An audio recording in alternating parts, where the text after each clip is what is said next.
How goes the fishing? Caught anything slippery? Aye. Our suspicions were well founded. The Serpent Reavers are indeed the culprits. The plot thickens. Has there been any movement in Thanalan? It has been blessedly quiet, which is to say the Amalja are being no more or less of a nuisance than usual, summoning Ifrit with such crystals as they have hoarded. Urianger, too, reports not out of the ordinary. Then we have our explanation. Your explanation for what, pray tell? For the recent spate of crystal thefts in Thanalan, we naturally assumed that the trail would lead us back to the Amalja. Yet it did not. It led us across the sea unto Vilbrand. Vilbrand? There have been reports of increased Sahagin activity of late. Oh gods, they mean to summon Leviathan? That is the way of it, I fear. Whilst conducting our investigation on behalf of the mineral concern, we came upon evidence implicating the Serpent Reavers. With the aid of the Maelstrom, I was able to verify our suspicions. 'Tis only a matter of time before Leviathan returns to harrow the seas. But there is more.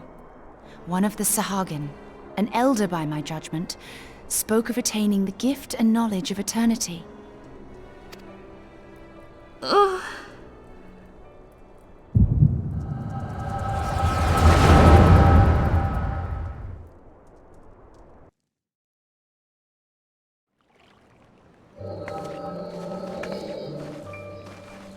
Such a disturbance in the ether.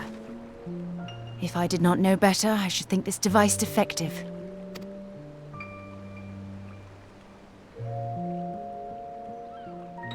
And there is the explanation.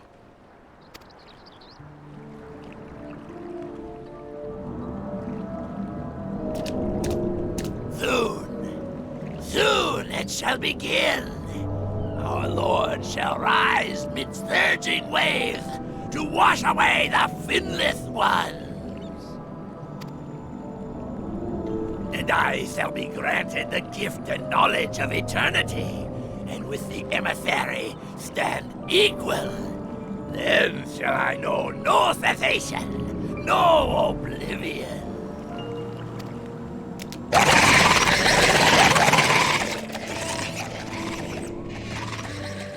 Whence comes this promise of immortality? The emissary?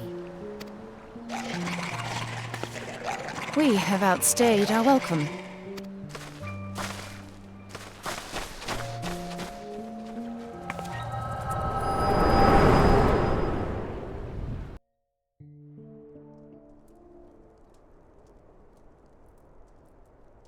The gift and knowledge. Are the two of you quite well? You shared that vision, did you not? Even before the Sahagin made mention of the emissary, I recognized Elidibus's words. He is behind this. But surely it is not within his power to grant the echo. My lady, unless we act swiftly, Leviathan will rise again.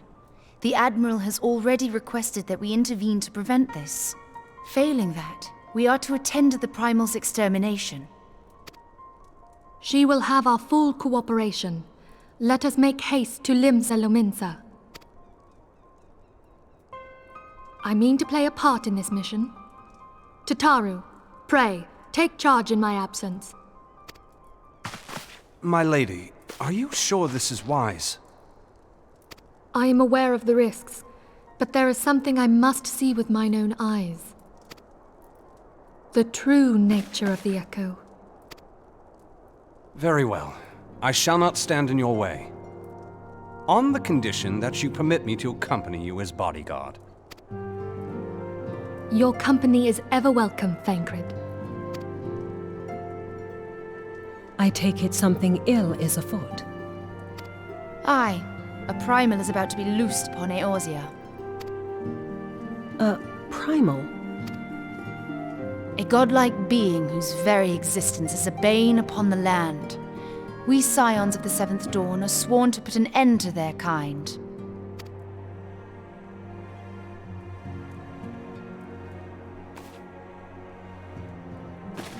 I see.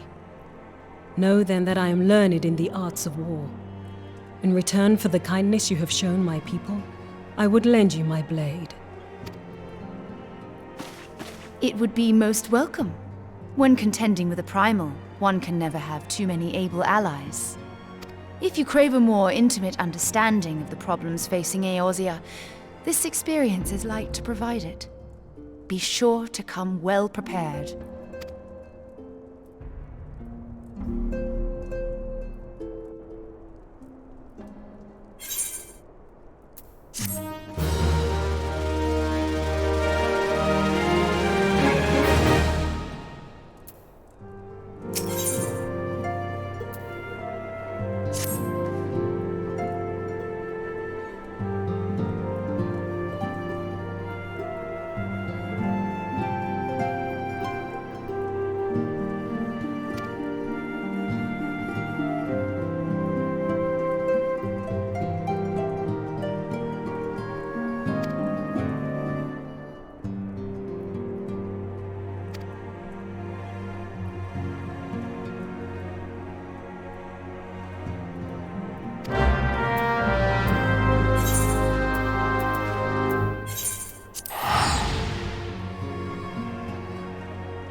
them. They have made thralls of soldiers and civilians both.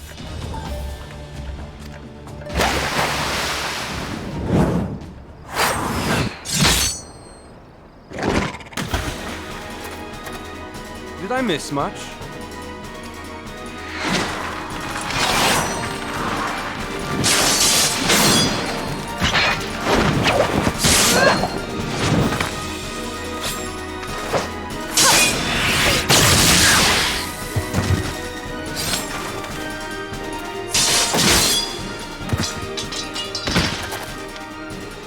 So that is how you fight in the Far East.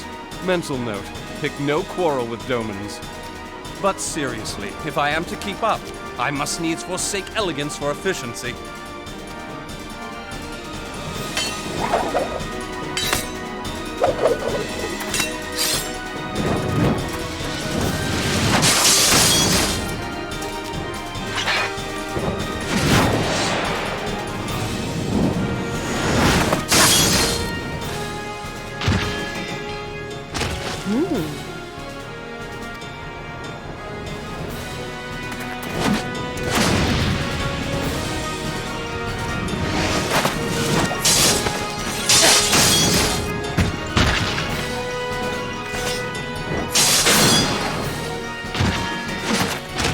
To the Aetherite!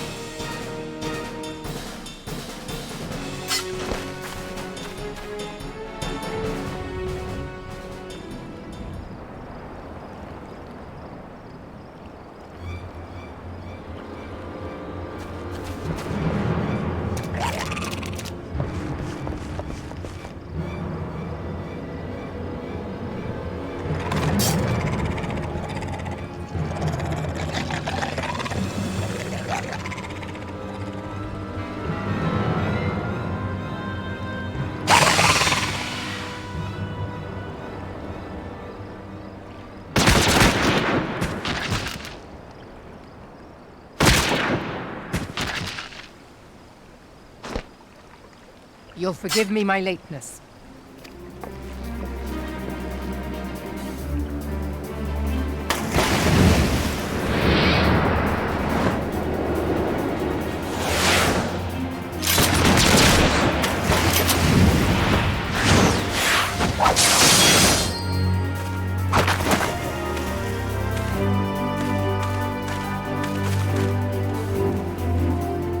I've been something of a liability of late, I know. 'Tis high time I set about making amends.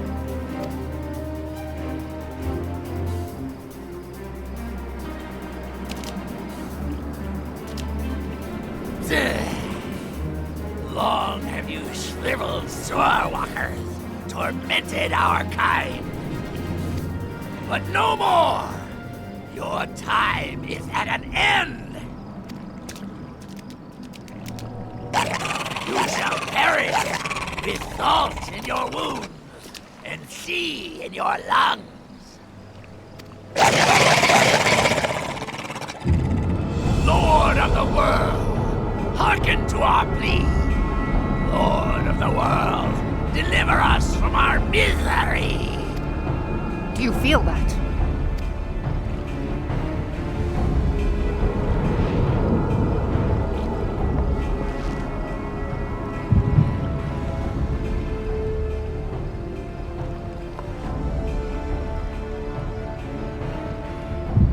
I know this sensation.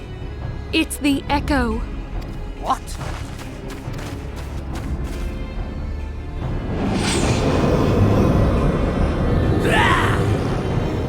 Such power!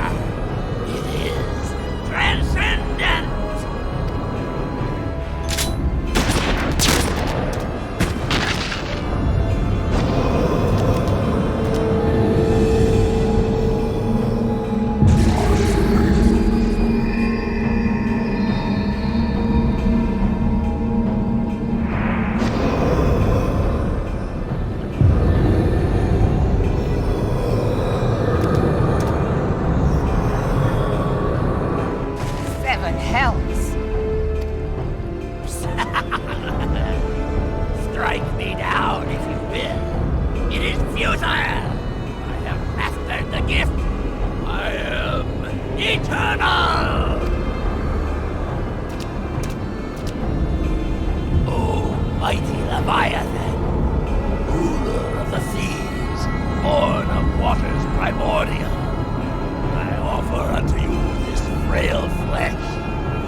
I beseech you, come forth!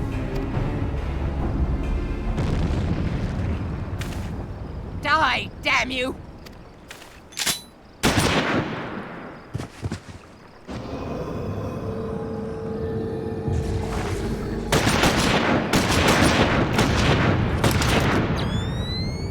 Foolish shorewalker! You cannot kill that which is eternal!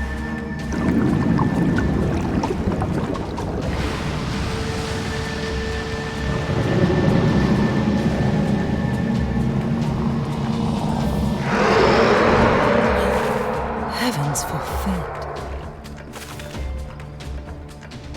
Damn it all!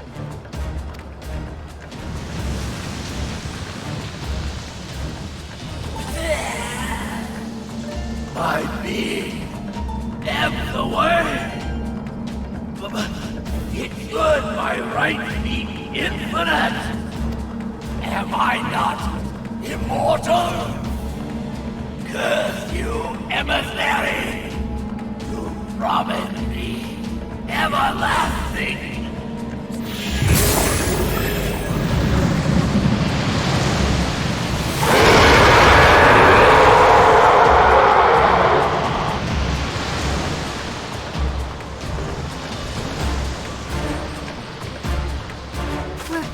Where did he go?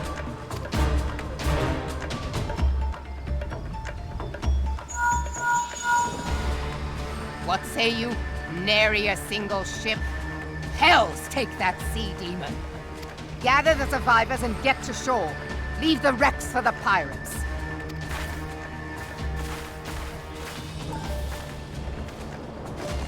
Leviathan wastes no time. The diversionary squadron is lost. For a mercy, 'twould seem the Primal now makes for open sea. But why does he not press his advantage? Unless... God save us. He means to unleash a tidal wave.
There used to be a hamlet beyond South Tidegate in western Lanosha. Halfstone, 'twas called. Some years prior to the Maelstrom's founding, Leviathan rose from the briny depths and set about unleashing watery hell upon us. On that occasion, the company of heroes put him down before he could do too much damage. But when the bastard came next, this time in the wake of the calamity, we were not so fortunate. Weary of ravaging our shoreline, he summoned a tidal wave which fair leveled Hearthstone and washed the soil away for good measure. The area was subsequently occupied by the Sahagin. Aye, the thrice-damned creatures transformed it into a spawning ground for their brood.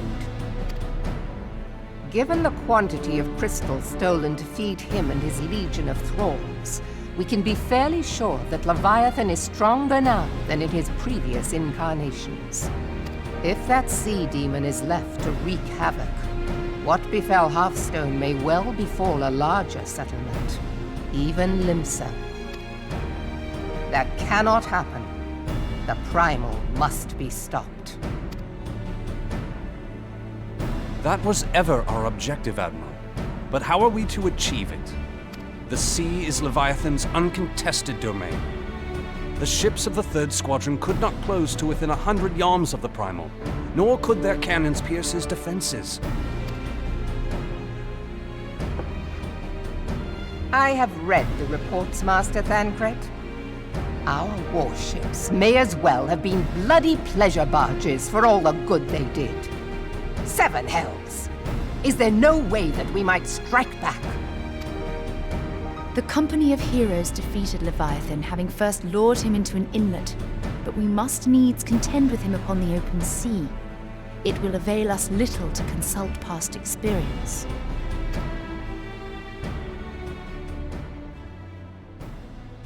Admiral, if I may. Speak freely, Marshal.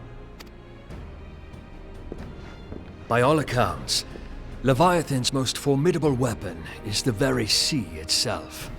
Waves and whirlpools, tides and currents, all these things are his to command. The key to victory, I believe, lies in disarming our foe. This, in effect, is what the company of heroes achieved with their ruse. We cannot lure Leviathan from the sea a second time.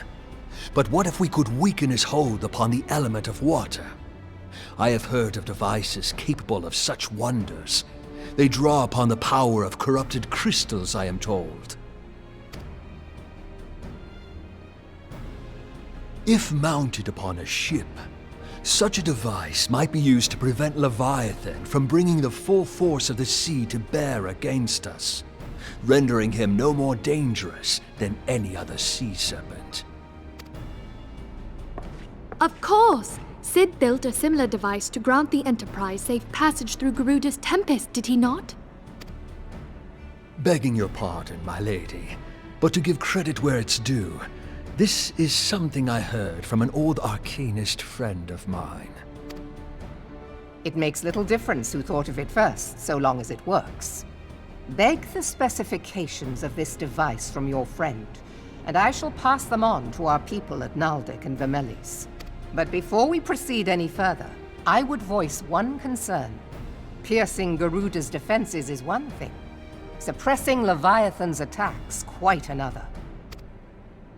In matters of science, I am as a babbling babe, but I cannot well imagine that such a feat would be possible without a veritable mountain of corrupted crystals. The question being, do we have a ship big enough to bear such a burden?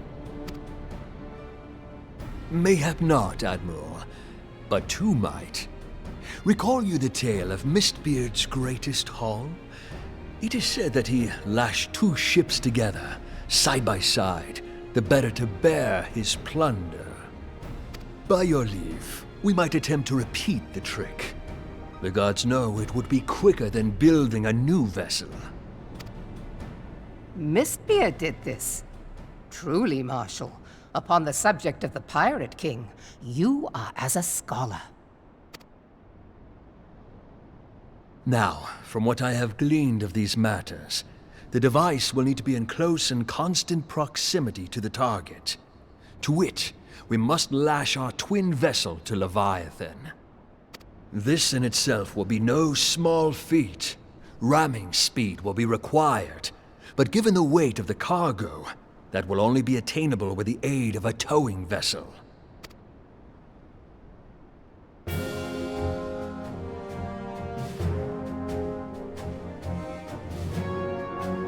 Suffice it to say, the task of piloting said vessel will entail considerable danger, and I would not ask it of another. I volunteer myself.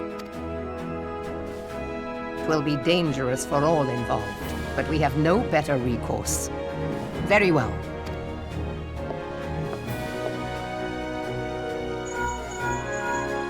Commodore, assemble the remnants of the fleet at Morabie Bay. Give priority to our soundest vessels. The repairs can wait.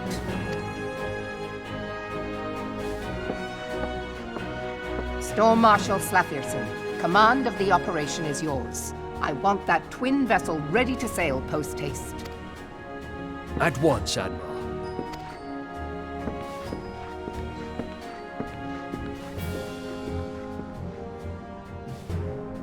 And then there is the small matter of slaying the beast. The fate of Limsa Lominsa rests upon your shoulders once again. Go well, warrior of light.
We Lominsons are sworn to strive, till sea swallows all. And swallow all it would have had Leviathan prevailed. That we still strive now, we owe in no small part to you. Not for the first time, you have delivered Limsa Lominsa from the wrath of a primal. Never has our nation known a stouter ally. On behalf of my people, I give you my humblest thanks.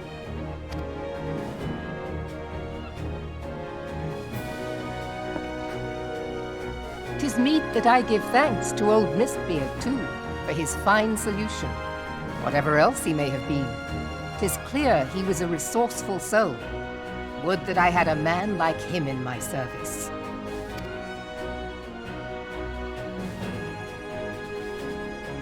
Before I set foot in these lands, I had no inkling that the people of Eorzea contended with such mighty foes. Suffice it to say, their existence came as something of a shock, as did the idea that they could be defeated. This experience has served to remind me of the vastness of the world, and the boundless potential of man. Though I am but a refugee in this realm, I would fain be of use to you in your fight. Know that I am tutored in one of the foremost combat arts of the Far East. It may seem outlandish to the Eorzean eye, but should any of your people care to learn, I would be pleased to initiate them. And I will see to it that they are grateful. I have no doubt that your knowledge and skills will serve us well. Besides, your art is not so outlandish as you think. Would you not agree, Master Thancred? Naught escapes your searching eye, Admiral. Few are privy to this information, but Limsa Lominsa is home to a certain secret fraternity. Its members are trained in a form of combat not unlike your own. By my judgment, it should not be beyond such individuals to adapt to the techniques I witnessed you employing with such admirable deftness. I am heartened to hear this. I too noted a kinship between your style and mine own, though it seemed to me that you fought differently in the beginning. I suppose I did.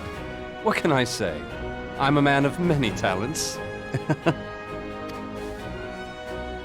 Though you may labor to believe it, Thancred was once something of a scoundrel who fraternized with the criminal class in these parts. Yestola! You jest, of course. But for a chance encounter with Alphino's grandsire, he might never have left Limsa Lominsa, or received an education in Sharlayan, or taken up his post in Uldar, which is where he trained in the blade, lest you wonder. Minfilia, please! It would seem there is more to you than meets the eye, Master Thancred. Lady Yugiri, I am told that you and yours came to Eorzea seeking permanent resettlement, and that many domins have since been engaged as frontier hands at Revenant's Toll. Moderna is many things, but a place of refuge it is not. Know that I would like nothing better than to furnish your people with a new home here on Lominsan soil. Alas, racked by instability as we are, our nation is in no fit state to take you in. Yet I'll not have it said that we turned a blind eye to your suffering. Until such time as we can do more, I pledge to send provisions. We are in your debt, Admiral. I realize that it scarce qualifies as repayment, but if it please you, I shall set about sharing my martial knowledge with your people at once.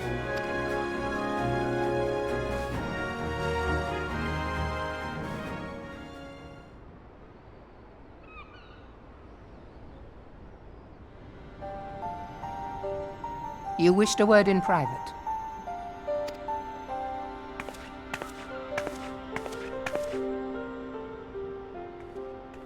The better not to spoil the festive mood.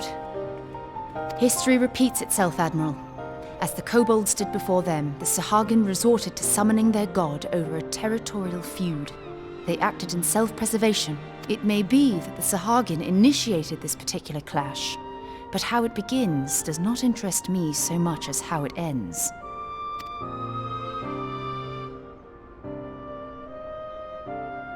I have not forgotten our conversation, Y'ashtola. I am aware that man bears part of the blame for the Primal's existence. Nor am I ignorant of the Sahagin's reason for acting. They sought to secure a place to breed and multiply that their kind might survive. Self-preservation, as you say. But we have as much right to live and thrive as they. If our own survival is threatened, are we to lay down our arms and welcome oblivion? Nay. And so you kill, that you might live. Yet if living is a right, then that right belongs to all peoples, be they men or beastmen.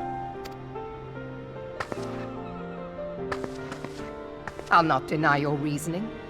But when a storm gathers, it falls to me to see my people safely through it. That is my duty, and I shall do it.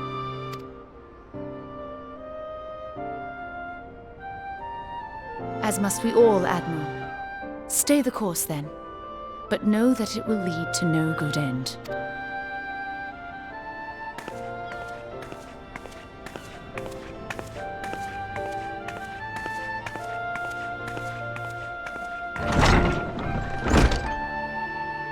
Man has ever put himself first and foremost. To justify his actions, he clads himself in the armor of righteousness, though it be a fancy of his own making.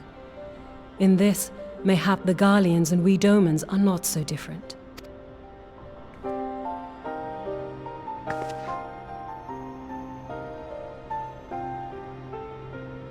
Eorzea has become as a raging sea. If we are to keep our heads above the waves, we cannot scruple to drown the man next to us. When hopes of coexistence founder, strength must determine who has the greater right to live.